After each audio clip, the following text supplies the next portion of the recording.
Donc, je voulais, en collaboration avec Laure Fontana, vous présenter pourquoi, en tant qu'archéologue, on essaye de se placer dans ce questionnement sur l'Anthropocène. Et donc, je voulais travailler sur l'impact des sociétés anciennes sur l'environnement. Donc ça, c'est ce que j'essaye de faire depuis un certain nombre d'années, et pour définir l'Anthropocène. Et donc, plus spécifiquement, quelle serait la contribution de l'archéologie et de l'archéologie environnementale, vu que j'essaye de développer ces thématiques-là à Paris 1. Donc, je referai quelques rappels. Ce qui est bien, c'est que j'ai pas pris exactement les mêmes images que Michel, en reprenant un graphique de Follet pour essayer de définir le paléoanthropocène. Hein. Donc on a défini l'anthropocène, on sait pas bien, et donc il y en a toujours qui ont essayé d'indiquer que l'impact de l'homme sur l'environnement, c'était évidemment bien avant 1950 ou même bien avant l'époque moderne. Et donc Follet propose un terme qu'il appelle paléoanthropocène, donc qui est pas mieux défini que anthropocène, mais qu'il associe, la limite c'est les humanités, donc vers 1 ou 7 millions d'années. Puis après, ces impacts sur l'environnement, ils sont quand même identifiables pour les périodes anciennes, avec plusieurs dates clés qui pouvaient être la révolution néolithique, en tout cas l'agriculture néolithique, la révolution industrielle. Donc vous voyez, à chaque fois c'est des termes de révolution, c'est assez connoté, mais en tout cas des changements de pratiques. Et sur cette échelle logarithmique, vous avez les 100 dernières années, ou même la dernière année, le dernier jour, où on voit que l'impact humain sur l'environnement est important. Et donc sur un schéma très américain, parce que l'impact est croissant, évidemment il n'y a pas d'échelle, mais ça permet de visualiser que l'impact humain est probablement plus ancien que une centaine d'années, mais c'est pas toujours facile de savoir quelle date on peut reconnaître. Donc le paléoanthropocène, c'est la même chose que pour l'anthropocène, on a du mal à définir l'origine. Ce qui paraît essentiel, c'est quand même l'agriculture, mais en sachant que l'agriculture n'est pas une date fixe. L'agriculture est née au Moyen-Orient, pour l'Europe, et puis en Amérique, c'est pas la même chose. Donc là aussi, les dates ne coïncident pas. Tout ce qui est identifié par Follet, c'est que souvent, quand même, l'impact est faible et local. Donc, entre guillemets, c'est pas bien grave, ça va pas changer grand-chose.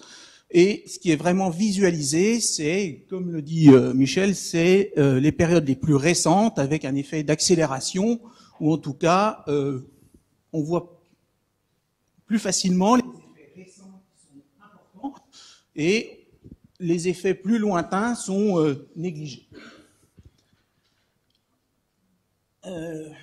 Donc en fait, l'idée n'est pas de savoir quand est-ce que l'homme a modifié son environnement.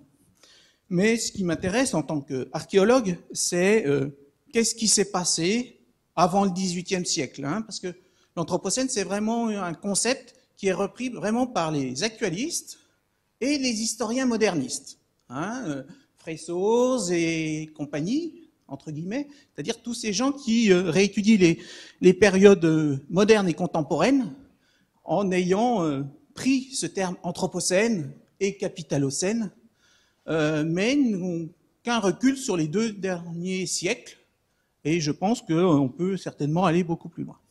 Et donc ce qui m'intéresse plus, c'est pas de rentrer dans ce débat de savoir où est-ce qu'on va mettre une limite, mais de surtout comment identifier et mesurer l'impact des sociétés sur leur environnement.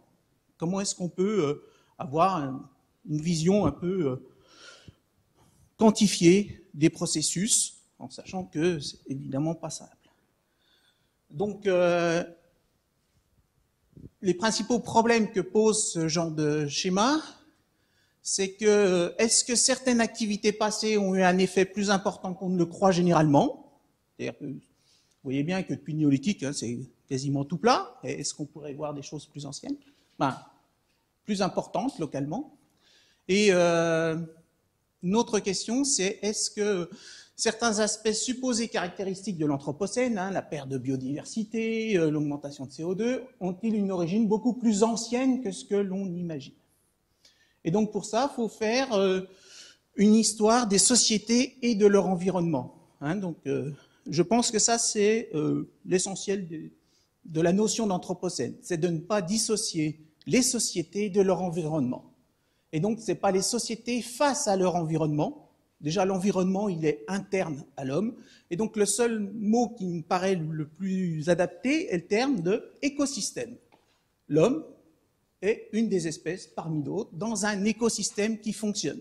Et donc, si on parle d'écosystème, on ne fait plus d'opposition entre nature, culture, entre histoire sociale et sociétale et histoire environnementale.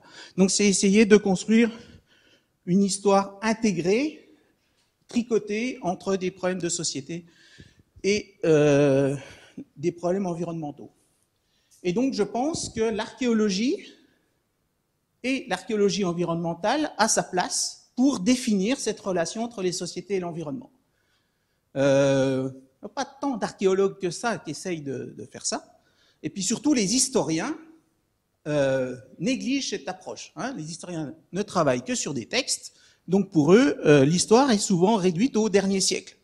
Et donc je pense qu'on doit aller plus loin et prendre l'ensemble des informations environnementales, historiques, archéologiques, et ne pas négliger les données archéologiques.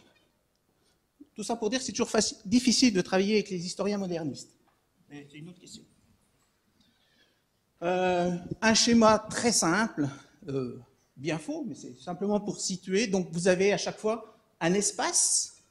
Donc moi, je n'ai pas l'ambition d'avoir une vision globale. Hein, j'ai pas mis la Terre.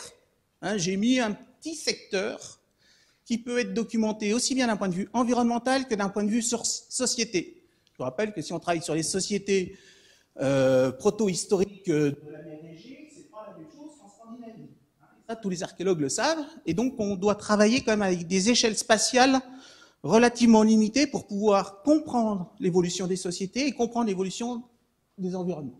Alors, sur ce schéma très simple, j'ai parlé essentiellement des activités humaines, en quoi les activités des sociétés ont pu transformer leur environnement. Donc, on peut les lister, l'artisanat, l'industrie, les villes,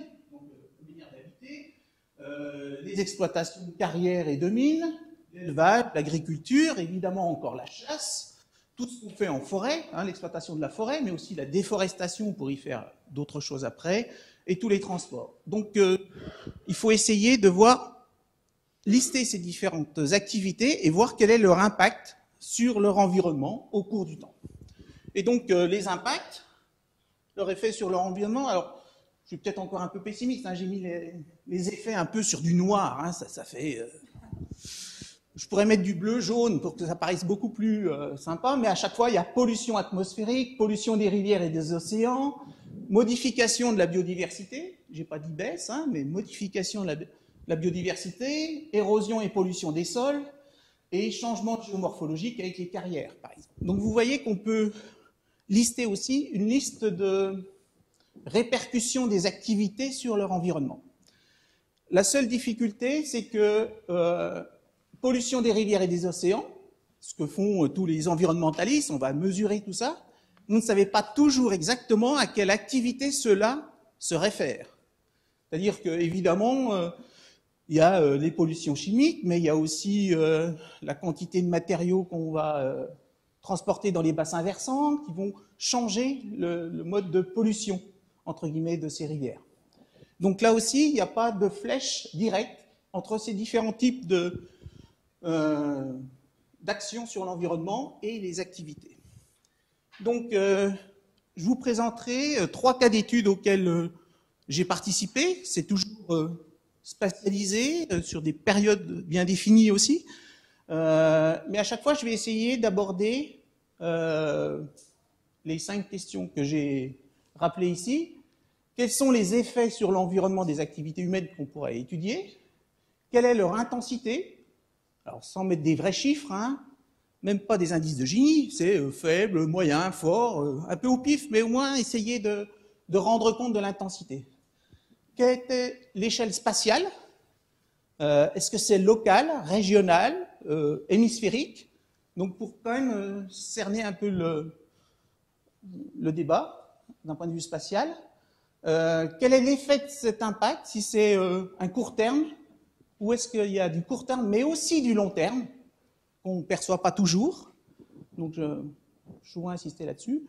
Et puis une question qui est importante, c'est est-ce que ces modifications de l'environnement sont irréversibles? Et donc je réinsisterai à chaque fois sur ces 5 points qui me permettent d'analyser la relation entre les sociétés et leur environnement. Donc 3 exemples. J'en ai pas plus. Dans ma carrière, j'ai essentiellement travaillé sur ces choses-là de manière un peu efficace avec beaucoup de collègues. Donc je les remercie pas tous individuellement, mais c'est pas un travail individuel, mais sur des thématiques qui permettent d'illustrer cette relation à l'environnement. Je commencerai par l'agriculture médiévale au Groenland. C'est un projet qu'on a eu avec mes collègues de Besançon parce qu'on en avait marre de travailler en Europe. On voulait des choses plus simples pour essayer de mieux quantifier l'érosion. L'exploitation des mines dans le Morvan, puis après, on reviendra sur l'évolution du bassin parisien. Ces questions de pourquoi on a travaillé sur le Groenland viennent de modèles produits par Jared Diamond, qui a écrit des livres fondateurs sur effondrement, sur la relation entre les sociétés et leur environnement, et qui admettait que la fin de l'occupation viking était liée à une surexploitation du Groenland. Donc on a essayé de travailler en tant qu'environnementaliste sur des petits secteurs du Groenland à proximité des sites archéologiques. Il y avait 2 atouts à ça, c'est que la carte archéologique des fermes médiévales vikings est assez facile, est déjà faite par tous les Danois qui vont travailler au Groenland, et donc on a une cartographie très précise de toutes les fermes vikings, norroises pour ceux qui veulent vraiment avoir le terme spécifique. Et puis des systèmes sédimentaires, lacustres, où on sait que l'archivage de cette information environnementale est assez facile à étudier. Donc on a carotté plusieurs lacs en périphérie d'une agglomération, mais aussi de toutes les fermes de la partie sud du Groenland, pour voir quel était l'impact de ces fermes sur l'environnement. Donc sur cette photo, vous avez au premier plan une ferme viking, encore en élévation, en partie en élévation, et juste à côté un lac qu'on a carotté. On a fait cette expérience-là plusieurs fois, avec un certain nombre de résultats. La reconstitution que l'on fait, c'est vraiment une agriculture médiévale, comme en Europe à peu près, avec des champs. Là, il y a un drakkar, donc vous savez que vous êtes au Groenland, mais c'est un modèle assez simple d'agriculture médiévale. Les résultats, je ne vais pas aller rentrer dans le détail, mais simplement vous montrer ce qui se passe sur les 2 derniers 1000 ans, en essayant d'intégrer des données environnementales et des données historiques et archéologiques. Donc, les Vikings sont arrivés au Groenland en 1976 avec les livres rouges, et on sait que l'occupation viking dure à peu près 5 siècles. Donc, vous avez la courbe du dessus qui est une courbe climatique obtenue au Groenland, mais pas sur nos forages, mais il y a beaucoup de carottes glaciaires faciles à faire là-bas. Et donc, vous voyez par exemple que vers l'an 1000, ça correspond à un optimum climatique. Voilà, ça, on peut faire des relations. C'est pas l'objet ici. Ici, c'était essayer de voir quels étaient les différents paramètres que l'on pouvait mesurer sur l'évolution de l'environnement. La première chose, c'est le schéma gris, c'est la courbe grise, c'est la courbe de l'érosion des sols que l'on peut reconstituer en analysant les sédiments qui ont été piégés dans le lac. Qu'est-ce qu'on s'aperçoit? C'est que l'impact agricole de l'occupation viking est mesurable. C'est-à-dire que les sols ont été érodés 2,5 fois plus fort qu'avant ou après l'occupation viking. Donc là, l'érosion des sols est directement liée. Donc vous voyez la courbe qui commence, Landheim, c'est quand ils arrivent, et puis l'abandon, c'est vers 1500. Vous voyez très bien que le taux d'érosion des sols est plus important pendant l'occupation viking. Donc on peut le mesurer. Nos collègues qui travaillent sur les pollens montrent assez nettement que l'environnement végétal a été modifié, avec des taxons qui sont liés au pâturage. Donc vous voyez se développer ici. Donc c'est vraiment le développement aussi d'un élevage qui est identifié. On a beaucoup d'arguments là-dessus. Les taxons importés, c'est-à-dire qu'avec la colonisation viking, eh bien, il y a des nouvelles espèces qui sont arrivées au Groenland. Par exemple, l'oseille. L'oseille est arrivée avec les vikings et reste dans l'environnement. Alors, ok, il faut repérer l'oseille dans l'environnement, mais elle n'est pas partie. Et ça fait à peu près 1000 ans qu'elle perdure au Groenland. On a mesuré aussi la qualité de l'eau des lacs au Groenland grâce au diatomée. C'est l'espèce de petite courbe noire qui s'appelle écologie lacustre. Et là, l'impact environnemental ne se sent pas dans le corpus des diatomées. C'est les mêmes. Le seul changement, c'est depuis un siècle, qui s'accompagne avec une mécanisation et une eutrophisation des lacs.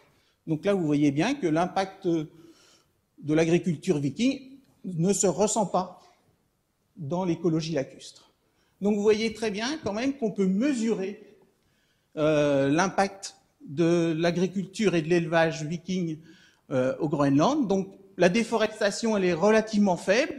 Vous voyez quand même que la quantité d'arbres baisse. Mais bon, je vous rappelle que les arbres, ils sont hauts comme ça. Hein, donc il ne faut pas imaginer la déforestation néolithique. Les arbres sont plus petits que les herbes.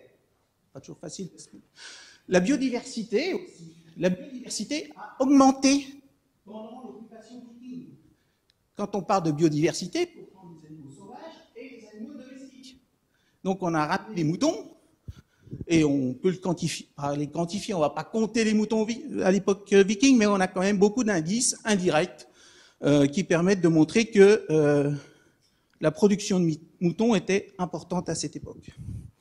Donc, premier résultat sur cet exemple, les effets sont divers. Donc, simplement l'agriculture, vous voyez que ça se sent sur l'érosion des sols, sur le type de végétaux. L'intensité est toujours locale, d'après nous.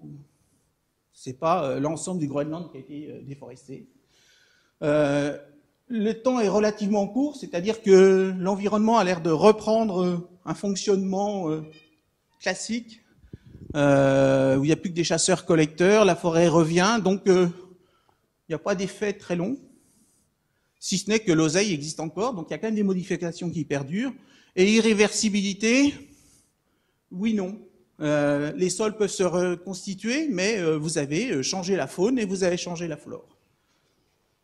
Voilà un premier exemple d'une agriculture relativement limitée dans un secteur limité. Donc le résultat quand même, c'est qu'on a pu montrer et mesurer, quantifier l'impact agricole d'un modèle relativement simple, hein, mais ce n'est pas les activités humaines vikings qui expliquent le départ des Vikings. Ce n'est pas par sur-agriculture, sur-pâturage.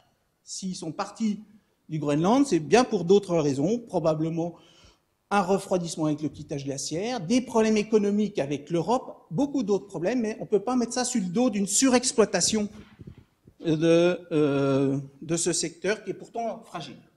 Donc Jared Diamond, c'est toujours très bien, mais dès qu'on travaille document par document, on n'est pas toujours aussi certain de ses conclusions. Deuxième exemple, un travail que j'ai conduit sur la métallurgie proto-historique plutôt en France, simplement ici pour vous montrer les différents impacts de la métallurgie.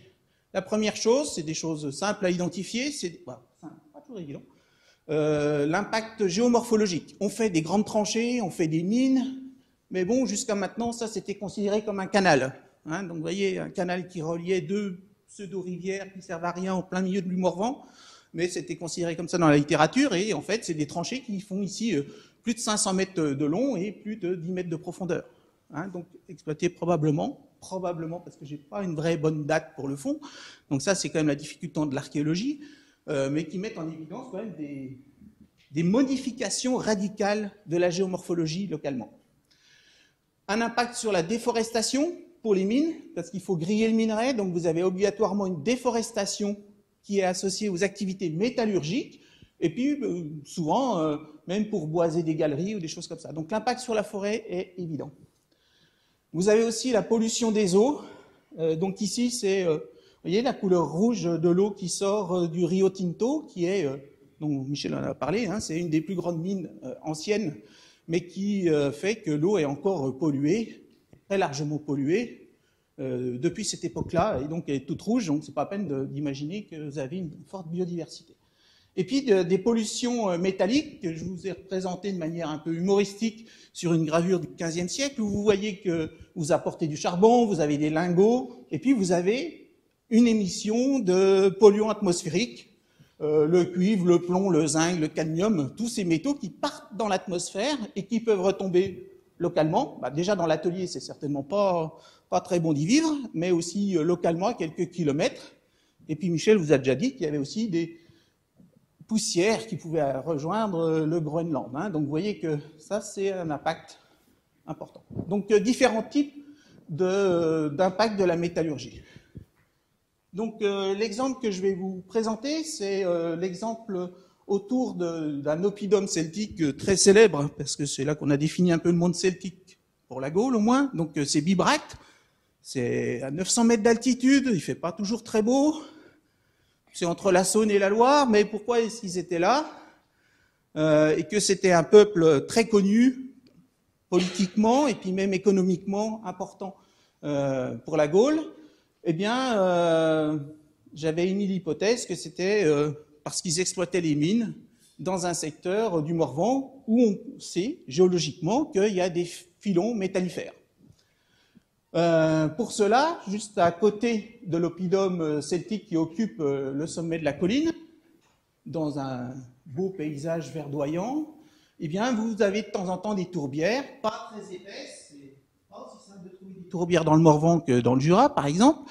Vous pouvez faire une carotte dans cette tourbière et analyser l'évolution de la végétation grâce au pollen, et ce qu'on a fait avec mon collègue Fabrice Monaus, parallèlement à l'étude des pollens, une quantification des polluants métalliques qui étaient retombés dans cette tourbière qui est à moins de 2 km de Bibracte. Alors je ne vous présente pas ni un diagramme géochimique, ni un diagramme palynologique, mais quelque chose d'assez simplifié qui vous montre ici la quantité de polluants que l'on peut mesurer dans les sols du Morvan, aussi bien sur les sols que dans la tourbière. L'intérêt de la tourbière, c'est qu'elle s'est accumulée au cours du temps et qu'on a donc une chronologie de ces polluants. Qu'est-ce qu'on voit sur la courbe du bas? C'est le flux de plomb émis dans l'atmosphère. Donc, vous avez ici les premiers témoignages de polluants métalliques dans cette tourbière autour de moins 1000 avant Jésus-Christ. Une forte activité à l'époque latinienne, contemporaine de l'oppidum, puis après ça diminue, ça augmente à l'époque médiévale, et puis il y a un gros développement au XIXe siècle. L'intérêt de cet article, c'est qu'on avait fait cette mesure entre les pollens, et on sait qu'à chaque augmentation de polluants, on a une déforestation locale. Donc on a pu dire que cette pollution était locale et que l'exploitation minière était locale. Ce n'était pas le reflet d'une pollution globale. Et donc, vous voyez très bien, vu que j'ai mis des carrés rouges, verts comme ça, c'est sûr, qu'à chaque phase d'exploitation minière, vous avez une déforestation. Déforestation sans beaucoup de céréaliculture. Et faire des céréalicultures à 900 mètres dans le Morvan, c'est pas bien gagné, ça. Donc, on voit très bien que vous avez une exploitation ancienne dans le Morvan, qui remonte quand même à 3000 ans. Et donc, vous avez ici, en haut, la courbe cumulée, c'est-à-dire que vous avez tous les ans tant de plomb qui tombent, et puis vous mesurez. Qu'est-ce qu'on voit sur ce schéma-là? C'est que vous avez 25% des polluants dans le Morvan, des polluants métalliques, hein, cadmium, zinc et toute basse-ringue, qui est antérieur à notre ère. Donc ça, c'était important quand on l'a écrit, parce que ça veut dire qu'on est obligé de prendre en compte ce temps long pour comprendre l'état de l'environnement d'aujourd'hui. C'est pas parce que vous avez mis des autoroutes, il n'y en a pas. Donc quand vous avez des paysages aussi idylliques que ça, vous avez du mal à imaginer qu'en fait, c'est une friche industrielle de l'époque celtique. Et donc c'est quand même une friche industrielle de l'époque. Avec du plomb, des polluants qui sont stables à l'échelle de l'environnement. On a essayé de poursuivre ces études pour voir comment est-ce que ces pollutions anciennes pouvaient se marquer dans l'environnement d'aujourd'hui. Donc il y a eu une thèse d'Estelle Camisoli qui a mesuré les polluants à la sortie d'anciennes mines, dans les cours d'eau, mais aussi dans les rongeurs, parce que c'est plus facile de tuer des rongeurs pour mesurer la quantité de polluants qu'ils ont dedans, ou des truites. Bon, c'est pas toujours très agréable de prélever tout ça et de mesurer les polluants dans les truites actuelles et dans les souris qu'on a pu prélever. Qu'est-ce qu'on s'est aperçu? C'est que c'est pas tellement visible dans le Morvan, mais ça a été très bien montré dans le Mont Lozère sur des pollutions qui sont médiévales. Donc là, je combine deux exposés, c'est pas toujours aussi net que ça. C'est que les poissons sont pollués. Les souris sont polluées. C'est-à-dire que quand vous dosez le plomb et le cadmium dans le foie, où on accumule quand même beaucoup de choses, eh bien, vous voyez quand même qu'ils sont enrichis en polluants métalliques, et c'est issu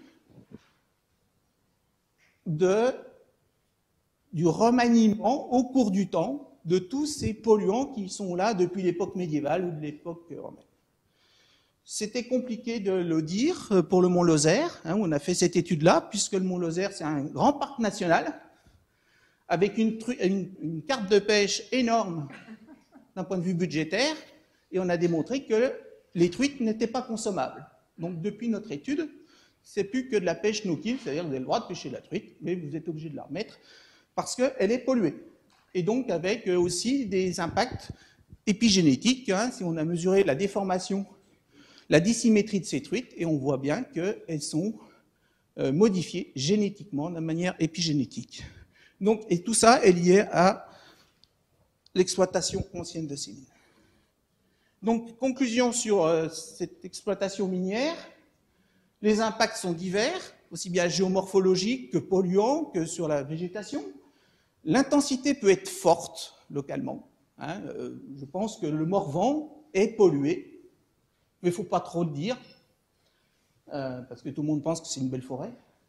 L'échelle spatiale est souvent locale, au minimum, et plutôt sur le temps court, mais aussi sur le temps long. Donc je voulais aussi vous montrer l'intensité.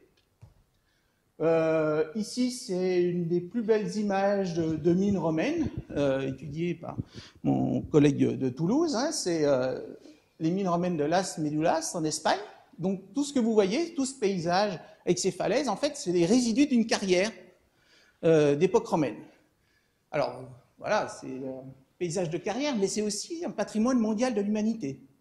Donc, ok, c'est un front de carrière, mais c'est considéré par nos sociétés comme étant à préserver et à faire vivre d'un point de vue patrimonial.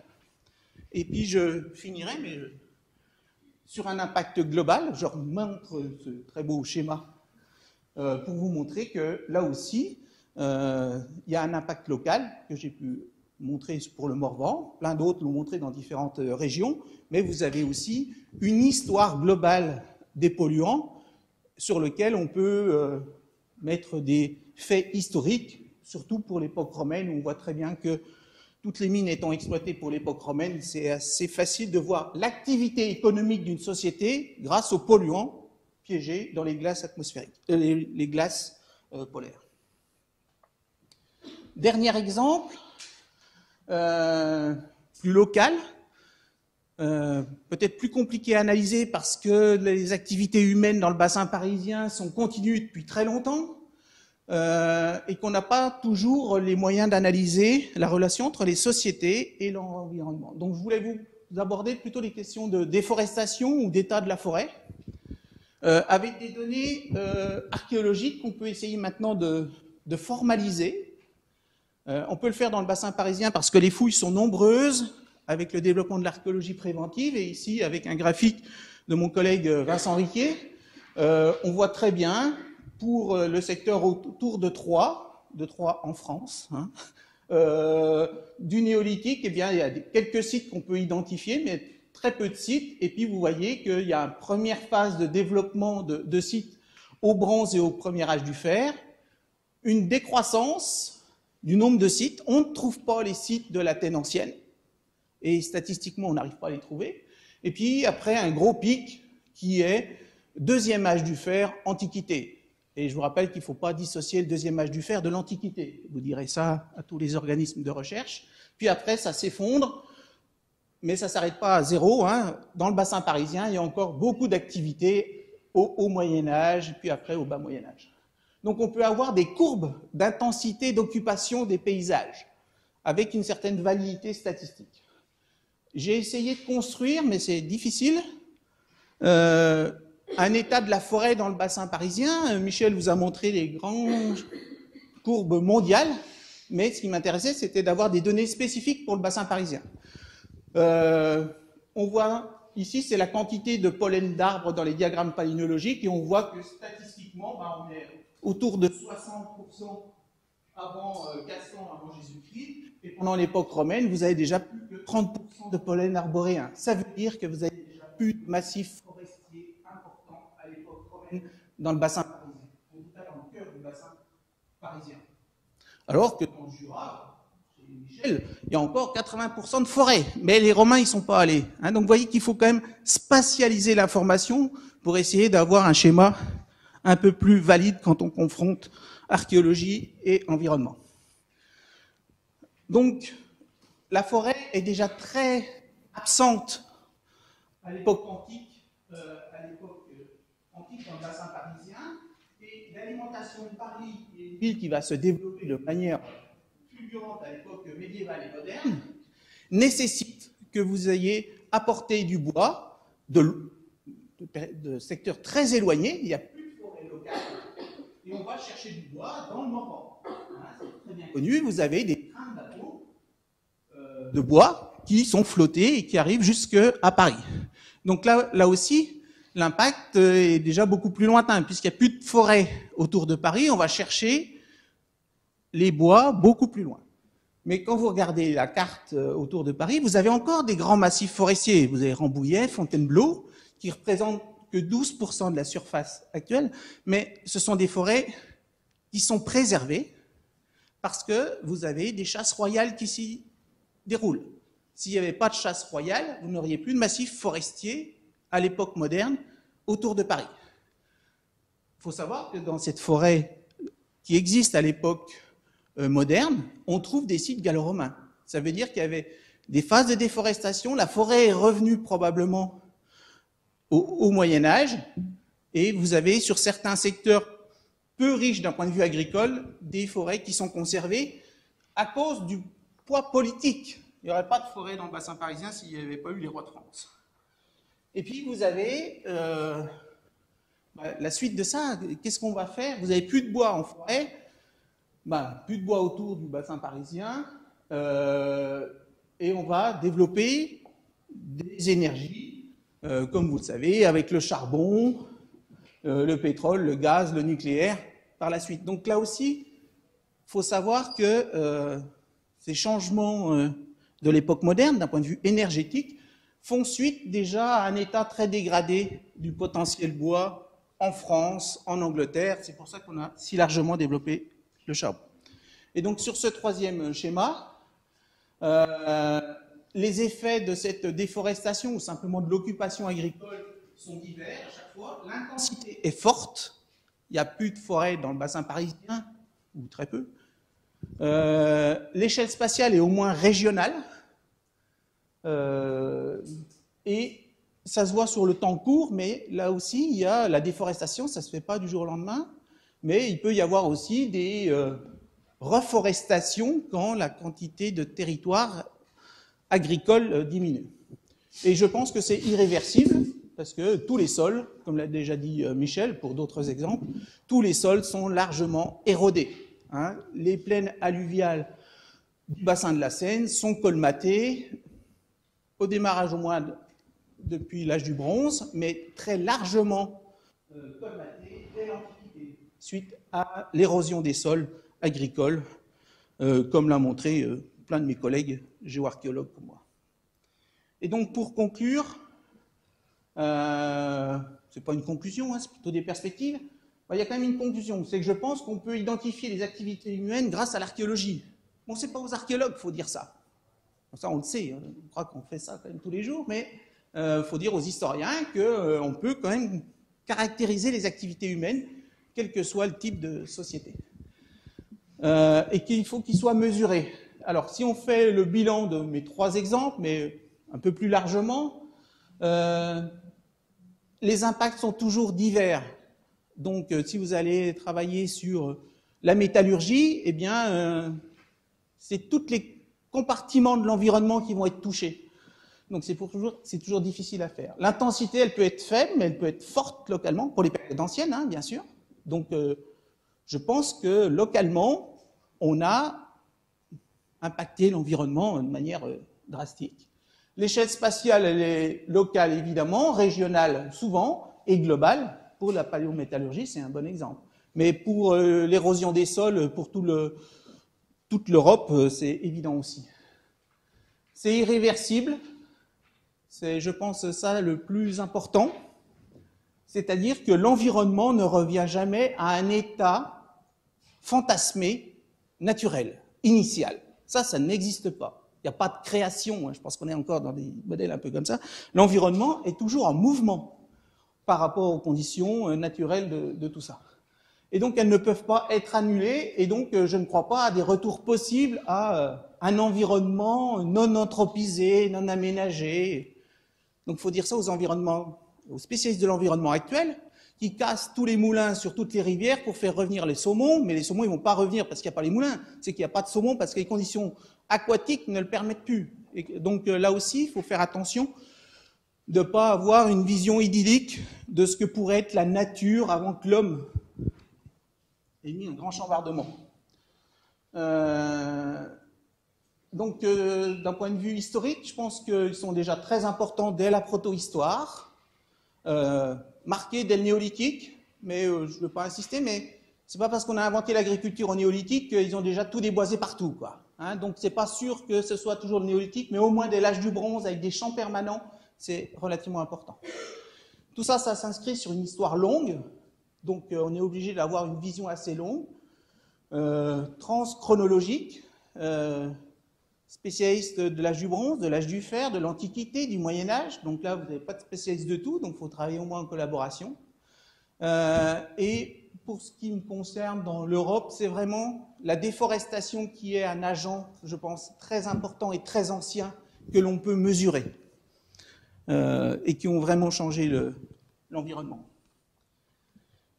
Et donc, pour finir par rapport aux racines de l'Anthropocène, je trouve que certains processus qu'on étudie dans l'Anthropocène sont anciens et doivent être étudiés sur le temps long, bien avant le XVIIIe siècle. Hein, on ne doit pas arrêter, c'est pas parce qu'il y a une grande accélération, même au XVIIIe ou en 1950.